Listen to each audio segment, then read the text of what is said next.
दोस्तों, आप सभी का स्वागत है आज के इस वीडियो में। और आज की वीडियो हम लेके आए हैं आपके लिए सौंदर्य शास्त्र एवं प्राचीन ग्रंथों में कला का वर्णन। और ये वीडियो एग्जाम की दृष्टि से बहुत ही इम्पोर्टेंट है। और जितनी भी सारी वीडियो मैंने इस चैनल पे अपलोड की हैं वे सभी इम्पोर्टेंट है एग्जाम की दृष्टि से। इन सभी वीडियो को आप जरूर देखें। और आज हम शुरू करने वाले हैं सौंदर्य शास्त्र और प्राचीन ग्रंथों में कला का वर्णन।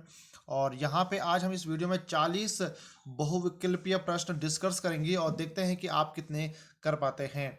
तो बहुत सारे अभ्यर्थियों के लिए ये नवीन जानकारी होगी और आप इसको नोट्स बनाते चलिए। और आज सर उम्मीद है कि ये वीडियो आपके लिए इम्पोर्टेंट होगी और एग्जाम में ये बहुत ही ज़रूरी है कि इस वीडियो से क्वेश्चन ज़रूर बनेगा, क्योंकि अभी तक जितने भी सारे पेपर हुए हैं उनमें से यहीं से ही क्वेश्चन टपके हैं।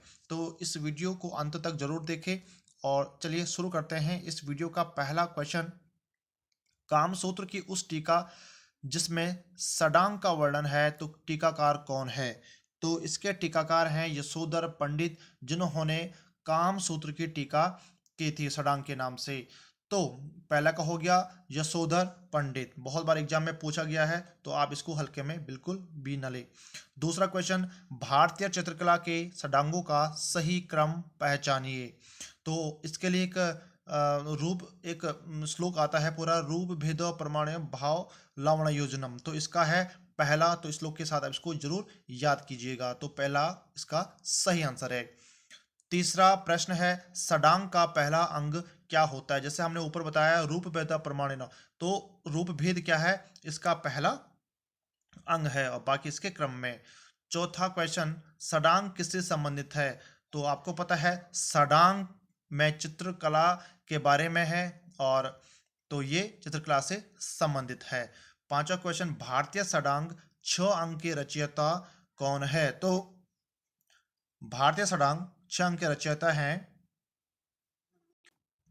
इसका सही आंसर है ख यानी कि यशोधर पंडित। छठवां क्वेश्चन, भारतीय चित्रकला के षडांग के अनुपात को किस शब्द से परिभाषित किया गया है? तो ये किया गया है प्रमाण के हिसाब से, यानी कि भारतीय चित्रकला के षडांग के अनुपात को हम प्रमाण से क्या करते हैं? परिभाषित करते हैं। ठीक है, याद रखिए अनुपात यानी कि प्रमाण। सातवां क्वेश्चन, षडांक सिद्धांत किस ग्रंथ में है? तो षडांग जो सिद्धांत है ये जय मंगला का है, जो यशोधर पंडित द्वारा कृत है। ठीक है, आगे चलते हैं दोस्तों। आठवां क्वेश्चन, भारतीय चित्रकला के 6 अंगों का विस्तृत विवरण किस ग्रंथ में मिलता है? तो ये आपको मिलता है कौ में, यशोधर कृत जय मंगला में 6 अंगों का विस्तृत विवरण मिलता है। दोस्तों, मैंने कभी भी इसी वीडियो में सब्सक्राइब और ना ही लाइक और ना ही शेयर करने के लिए कहा है, क्योंकि मुझे पता है आपको वीडियो जरूर अच्छी लगती होंगी। कहीं सारे शेयर नहीं करते हैं तो कोई प्रॉब्लम नहीं, क्योंकि मेरा इसमें कोई भी स्वार्थ नहीं है, बस आपका एग्जाम क्लियर हो जाए यही बहुत बड़ा सरप्राइज है, ये सबसे बड़ा आपके लिए अच्छी बात है। तो 9वां क्वेश्चन है, वात्स्यायन रचित काम शास्त्र की व्याख्या का या टीका में कला के षडांग का उल्लेख किसने किया? तो ये क्या है? यशोधर ने। 10वां क्वेश्चन, भारतीय चित्र षडांग के सूत्रधार कौन है? और अभी बहुत बार क्या हो रहा है, पंडित यशोधर पे क्वेश्चन बन रहे हैं, तो पंडित यशोधर बहुत ही इंपॉर्टेंट है सौंदर्य शास्त्र के अंतर्गत, तो आप इसको जरूर जरूर याद रखिए, ध्यान रखिए, एग्जाम में गलत मत कीजिए। 11वां क्वेश्चन, भारतीय चित्रकला के 6 अंगों की व्याख्या किस प्रसिद्ध ग्रंथ में है? तो कितनी बार रिपीट हो गया है जय मंगला, तो आप इसकी इंपॉर्टेंस को जरूर देख सकते हैं कि कितनी बार ये विकल्प में बनाया गया है, क्योंकि एग्जाम में पूछा गया है और आता ही है, तो आप बिल्कुल हल्के में न ले। और जिन अभ्यर्थियों को ये अच्छे तरह से आता है वो ज़्यादा कॉन्फिडेंस मत होइए, ज़्यादा उड़ान मत भरिए, क्योंकि जब आप कॉन्फिडेंस यानी कि अति कॉन्फिडेंस हो जाता है, ओवर कॉन्फिडेंस हो जाता है, तो आप ऐसे ही छोटे हल्के फुल्के क्वेश्चन को गलत करके आते हैं, तब अपना माथा पीटते रहते हैं। तो बिल्कुल भी इसमें उड़ान न भरे, आराम से संयम से क्वेश्चन कीजिए एग्जाम हॉल में, आपके लिए शुभकामना। 12वां क्वेश्चन, भारत शिल्प के षडांग पुस्तक के लेखक हैं? भारत शिल्प के षडांग पुस्तक के लेखक हैं अविंद्रनाथ टैगोर। चलते हैं 13वें प्रश्न की तरफ। यशोधर के चित्र सडांग की पुनर्व्याख्या किस कलाकार ने की है? ये अविंद्र नाथ ठाकुर ने क्या किया है? इनकी पुनर्व्याख्या की है, इनके दोबारा से बता रखा है। भारतीय चिंतन के अनुसार कला का प्रमुख लक्ष्य है, तो भारतीय चिंतन के अनुसार कला का प्रमुख लक्ष्य होना चाहिए या है हृदय स्पर्शी आनंद प्रदान करना। ठीक है, चलते हैं अगले क्वेश्चन की तरफ।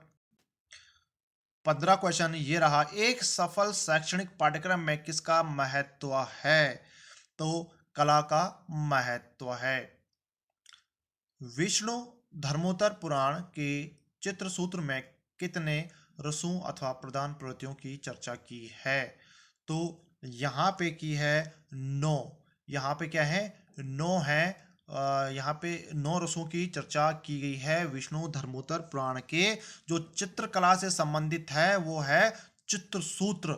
ध्यान रखिए, चित्रसूत्र है जो 35 से 43 अध्याय तक पढ़ता है, यानी कि इसमें टोटल 9 अध्याय हैं जो कि चित्रकला से संबंधित हैं और इसमें 9 रसों की बात की गई है।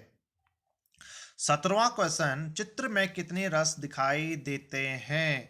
तो चित्र में 9 रस दिखाई देते हैं। विष्णु धर्मोत्तर पुराण लिखा है। तो बहुत ही सुपर, बहुत आसान, बहुत बढ़िया वेल क्वेश्चन है और एग्जाम में पूछा जाता है, तो इसको आप जरूर कंठस्थ कीजिए। जिनको आता है बहुत बधाइयाँ। इसका सही आंसर है मार्कंडेय मुनि ने विष्णु धर्मोत्तर पुराण लिखा है। मार्कंडेय मुनि ने, बहुत ही इंपॉर्टेंट क्वेश्चन है और एग्जाम में पूछा जाता है, तो इसको आप बिल्कुल भी गलत मत कीजिएगा। 19वां क्वेश्चन, विष्णु धर्मोत्तर पुराण किस काल का है? तो ये गुप्त काल का है जो कि 6वीं शताब्दी में लिखा गया था। विष्णु धर्मोत्तर पुराण किससे संबंधित है? ये कोई भी बता सकता है कि ये चित्रकला से संबंधित नहीं है, बल्कि चित्रकला एवं मूर्तिकला दोनों से संबंधित है। तो यहाँ पे जिन्होंने ज़्यादा उड़ान भर दी है, ज़्यादा ओवर कॉन्फिडेंस हो गया है, तो वो चित्रकला ही करेंगे, जबकि यहाँ पे मूर्तिकला और चित्रकला के विषय से संबंधित है। समझ गए होंगे कि कितना यहाँ पे थोड़ा सा ध्यान देने वाली बात है। तो आप इसको मूर्तिकला और चित्रकला दोनों जरूर टिक कीजिए, साथ में पूछा गया है। तो अगले क्वेश्चन की तरफ बढ़ते हैं और 21वां क्वेश्चन ये रहा आपके लिए, चित्र सूत्र कितने भागों में विभक्त है? और मैंने ऊपर भी कहा है कि 35 से 43 अध्याय में पढ़ता है, यानी कि अगर गिने तो 35 से 43 तक 9 भाग होते हैं, 9 अध्याय होते हैं, जो कि ख यह इसका सही आंसर है। ठीक है, यानी कि 9 जरूर ध्यान रखिए इसका भी। 22वां क्वेश्चन है, विष्णु धर्मोत्तर पुराण के चित्र विभाजन के अंतर्गत नहीं आते हैं, ये वर्णिक के अंतर्गत नहीं आते हैं। 23वां क्वेश्चन, कलानान पर्वणम चित्र धर्म कामार्थ मोक्षदम किस पुस्तक से उद्धृत है? तो ये है चित्र सूत्र से। ठीक है। 24वां क्वेश्चन, चित्र लक्षण की रचयिता हैं राजा भयजीत। ध्यान रखिए, राजा भयजीत चित्रलक्षण के रचयिता हैं। और 25वां क्वेश्चन, पौराणिक रूप से चित्रकला की उत्पत्ति से संबंधित कथा का वर्णन मिलता है? तो ये मिलता है चित्र लक्षणम में। 26वां क्वेश्चन, भारतीय सौंदर्य शास्त्र में रस प्रतीति में विद्म की बात कही गई है? तो ये अभिनव गुप्ता ने। भारतीय सौंदर्य शास्त्र के अनुसार रस कला की आत्मा है, यह कथन सर्वप्रथम किसका है? तो ये कथन सबसे पहले है अभिनव गुप्त का। बढ़ते हैं 28वें क्वेश्चन की तरफ। रस भाव को शास्त्र का रूप दिया था? तो ये दिया था भरत ने। 29वां क्वेश्चन, आचार्य भरत मुनि के अनुसार रसों की संख्या है, ये है 8। आचार्य भरत मुनि के अनुसार रसों की संख्या है 8। सर्वप्रथम किसने नाट्यशास्त्र में 8 रसों को बतलाया था? तो ये है आचार्य भरत मुनि, यानी कि आचार्य भरत मुनि के अनुसार 8 रस हैं और ये भी बहुत इंपॉर्टेंट है। और चलते हैं अगले क्वेश्चन की तरफ। 31वां क्वेश्चन, नाट्यशास्त्र के प्रणेता हैं? तो नाट्यशास्त्र के प्रणेता हैं भरत मुनि। नाट्यशास्त्र में भरत ने कितने भावों का विवेचन किया है? तो यहाँ पे 49 भावों का विवेचन किया है। 33वां क्वेश्चन, रस उत्पत्ति को सबसे पहले किसने परिभाषित किया है? बहुत इंपॉर्टेंट क्वेश्चन, ये भरत मुनि ने इसको परिभाषित किया है, ध्यान रहिए, भरत मुनि। 34वां क्वेश्चन, भरत मुनि के रस तत्व का आधारभूत विषय क्या है? तो यह है नाट्य में रस की निष्पत्ति।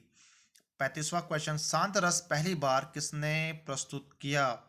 तो बहुत इंपॉर्टेंट क्वेश्चन है, शांत रस पहली बार किसने प्रस्तुत किया? और यह किया है अभिनव गुप्त ने। 36वां क्वेश्चन, संचारी भाव का संबंध किससे है? तो ये रस से है।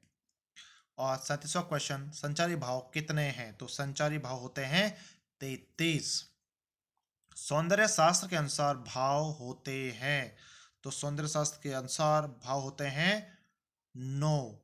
और 39वां क्वेश्चन, रस कितने प्रकार के होते हैं? तो हिंदी में काफ़ी बार पूछा जाता है और काफ़ी टाइम से हम पढ़ते आ रहे हैं, तो आप आसानी से बता देंगे, रस होते हैं 9 प्रकार के। ठीक है, और इस वीडियो का अंत होता है 40वें क्वेश्चन से, और ये रहा आपका 40वां क्वेश्चन। 40वां क्वेश्चन, रस सिद्धांत का प्रतिपादन किसने किया? तो ये अभिनव गुप्त ने रस सिद्धांत का प्रतिपादन किया।